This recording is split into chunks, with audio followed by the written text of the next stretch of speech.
What's up, Internet? We're just rolling out episodes at Roll to Roll. I'm Benj, I'm Chase. I'm Dave. and we're still talking races. We're still talking uncommon races.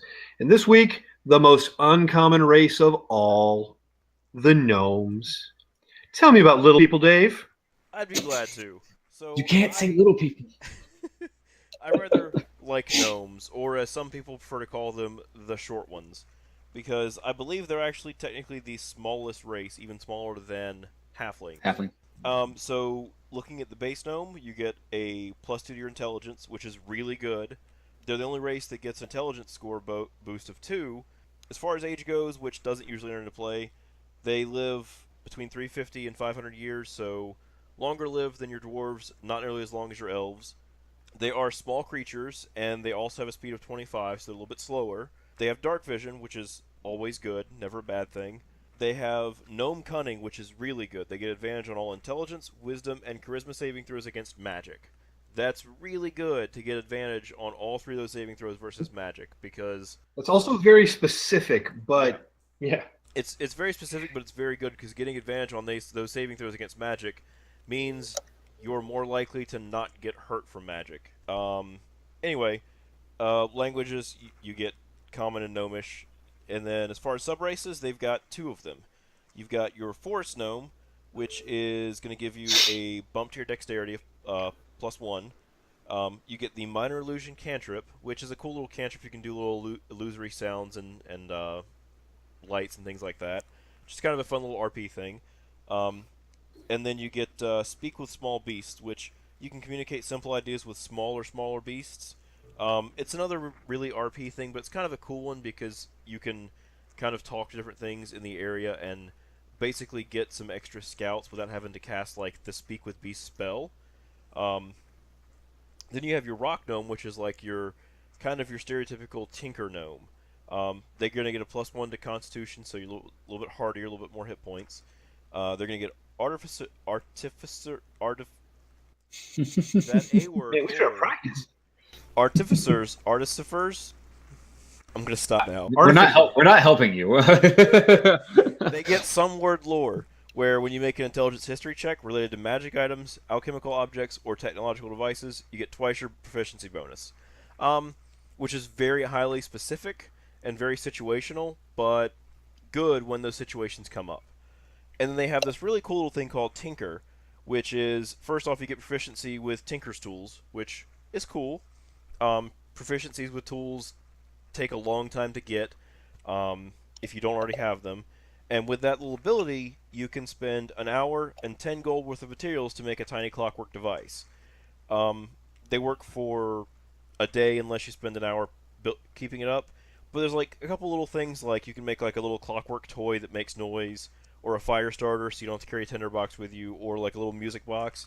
And they're very minor things, but it's a very cool little RP thing to have for your class. I haven't seen a class that has something similar to that, or race rather. It's just a really cool little thing. So, Chase, what do you think about gnomes? Man. I hate to do a shameless plug here, but guess what, Internet? I'm about to do a shameless plug. So a while back, I actually created a custom class because 5e didn't have anything like it, called the Engineer. And the Engineer was just your full-on tinkerer, creator of devices. And I got the inspiration. Well, I got the inspiration from a few things, but gnomes were definitely a big part of that because I felt like gnomes kind of got the short end of the stick in 5th edition. Because as you kept hearing Dave say, specific thing, or a little minor ability. And those things kind of stack after a while to where it kind of doesn't accumulate too much. But I will give them some love. I do say that them being small is automatically kind of a good thing, with the exception of the fewer steps they can take with the 25 feet. But having dark vision, that is an advantage over a halfling, which is really your only other option if you want to be small. Having that dark vision is a big deal. I will say though, in this. Well, I'll save my what classes they should be till we get back around to that. But as far as the role-playing side goes, there's not much to say about playing a gnome. I hate to compare them to another race, but it's kind of similar to playing. You're like the grandpa halfling. You're happy but very intelligent. Like you're always thankful and appreciative, and you have like that little bit of like a almost like a fey ancestry to where you're kind of a trickster, but not really. But you have all the intelligence behind it, which is the key. You're there's not one gnome that's not already crazy smart. And as Dave said, they're the only ones who get that +2 to intelligence, and that makes a big deal. But again, not a whole lot of love for this race. I just think for how fifth edition set up, they just they just didn't get anything that was that great to me. This is to me, internet, so don't hate on me too much. I will also say that in a later book, there is another sub race I liked a little bit better, but for what's in the player's handbook, I don't have too many nice things to say, so I'll go ahead and toss it off to Benj. Yeah, the gnomes are kind of the forgotten race. I've seen one or two things about them, poking around on the internet like I do, where they say they're kind of the forgotten race. You've got in second edition they could be an illusionist, and they were the only character race that could be an illusionist. And I always thought, A, that's stupid, and B, that's really stupid. Because why would I want to be an illusionist when I could be an evoker? And also, why would I be an illusionist? Why would I be a gnome in order to be an illusionist? And then third edition, they did the same thing. They're the favored class, because they used to have that. The favored class for the gnome was the illusionist, because that's what they did in second edition. And then in 3.5, they modified that their favorite class was bard. But still, based on what a gnome is, I don't see bard. Neither one of these subraces gets a charisma bonus. No. So there's no draw for me to go gnome bard. And now that I'm talking stats, I might as well talk builds. There's not a lot of good ones. The only class that uses intelligence as their main stat is wizard. Yep. So I guess we're back to illusionist. They get minor illusion, so that's a thing. Or rather, the force gnome gets minor illusion, and honestly, it's a toss up, really, between forest gnome and rock gnome, because dexterity is good for armor class, but constitution is good for not dying. So, which I guess armor class is also not dying. It's what kind but of more hit points. It's really a toss up as to which direction to go. Forest gnome statistically would make a good arcane trickster, because they would use intelligence for their spell casting, and they get that little bump to their dexterity. But the forest gnome, as it's written, seems more like not a rogue. Not really not somebody who would learn how to pick locks. More rangery. But rangers don't really need intelligence unless they're doing a nature check, and then they can just be proficient in it and not have as big a bonus, but still be pretty good. I think, and I hate it because there's a lot to be had role playing wise for a gnome, but mechanically and statistically in the game, there's not much there for them, and I hate that. I legitimately hate that there's not a lot out there for them. Like, I don't see anything here that makes me say, you know what, I want to play a gnome. Yeah. Mostly because I don't play wizards. So that I don't really have a lot to say. I mean, I just said like a lot of things, but I don't really have a lot of like meaty content for gnomes, because there's not much there. Dave, do you have more than I do? Not really, because like you said, they kind of don't really fit in any real class. I mean, they have the bonus to intelligence, so that leans toward wizard, but then they don't feel like wizards, because the forest gnome feels more like a ranger or a druid with being able to talk to beasts, and the rock gnome feels like the opposite of a wizard because he has the clockwork tinkering. Like, there's not really a class in the base game that kind of fits a gnome to me. They feel a bit, what's the word for it? Out of place. Like, D&D almost doesn't fit them anymore, and they're just stuck in there because they've always been there, but they didn't really take the time to really find a place to put them.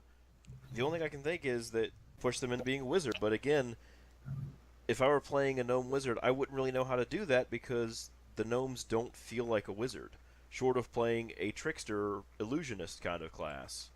But that's about it. Okay, guys. All right, internet. Please, Chase. You seem to have a handle on this. I want to try. All right.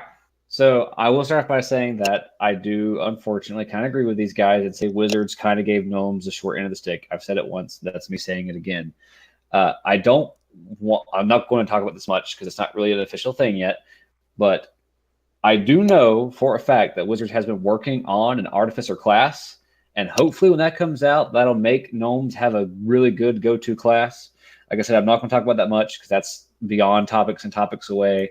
But maybe they're working on it. Hopefully it'll happen. But for what we have right I've now, seen it and it's garbage.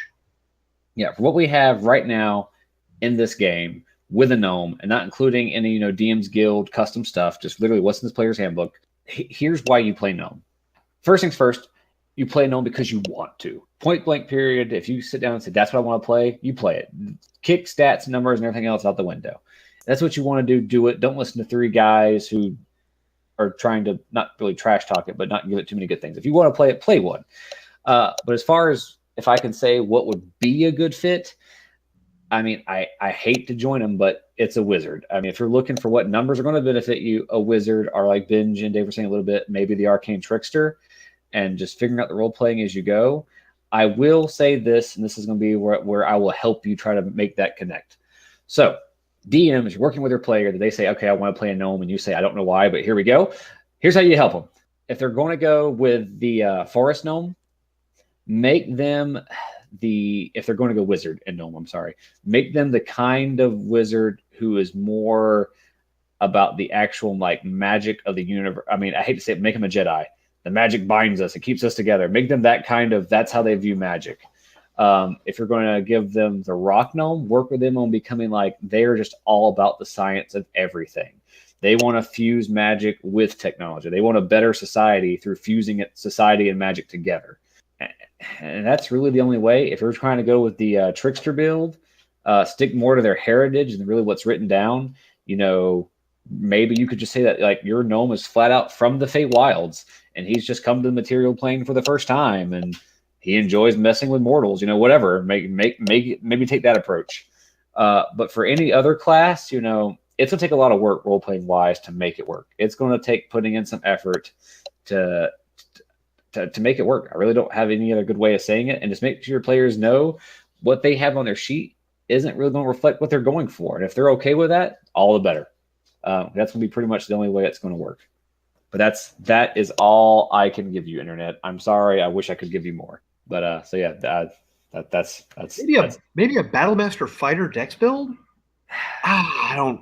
It's like all the other ones. It'd be a stretch. Right? Or the other one, the Eldritch Knight Dex build. Why are you making a Dex build fighter? Oh, you're awful.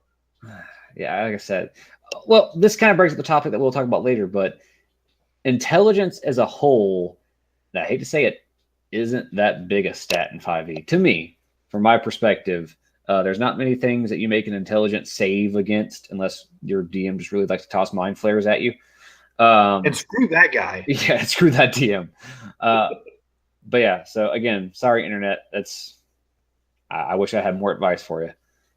I mean, they could be a skill bank. I guess they could go back to being a bard and they can put a lower number from their array in their intelligence and still be okay at intelligence checks and have all the knowledgey kinds of skills, and then put their high number in charisma and just really suck at it for a while. I guess that's what it would come down to, right? Just know that unless you try really hard, your gnome is not going to be the party's combat specialist in any way, shape, or form. Your gnome's not going to be good at anything. Yeah, I think you said it. The only thing that you're going to be good for is you might be able to be a good skill bank. Yeah, I'm trying. Wizard or wizard or wizard or wizard. They could be a wizard. I'm looking at the list of classes and no. No, I've been through this already. Like I said, I made a custom class just to make, well, not just to, but to help this race be better. It's Well, to make one sub race better, okay. Yeah. The Tinkerer, the Rock Gnome. the rock gnome, the forest gnome still has no love. Yeah. I don't. This is depressing. Sorry, internet. We'll play. And on that note, I just let's just end this. Yeah. Final thoughts. There are none. This is nothing else to a say. sad day. It's just Yeah, this is just a sad for day. Gnomes. Wow. Actually, you know what? Hey, we'll do something a little different. Hey, every single person on the internet listening to this, give us advice on what makes them good. Maybe we can reverse the point of these videos. Hey, you three people out there that like to play gnomes, why? Yeah. Maybe help us learn a little something for a change. Yeah. Tell us in the comments why exactly you like a gnome, or why we should like gnomes and use them more. Yeah. There we go. That is our last notes. Look, there's plenty there for role play. You can talk to the animals. You can make yourself an alarm clock so you're never late for your watch. But statistically, race class combination, I don't. You're the fifth player. That's what you are. You're the fifth player. All right. That sounds like our final thoughts. Again, internet, we challenge you. Come up with something better. I haven't done this in a couple episodes. Please tell your friends. We can talk, like, subscribe. I'm not going to do that. Tell your friends. Okay? Tell your friends. Listen to our show. And until next time, I'm still Benj. I'm still Chase. I'm still Dave. And we're still not playing gnomes. Keep on rolling.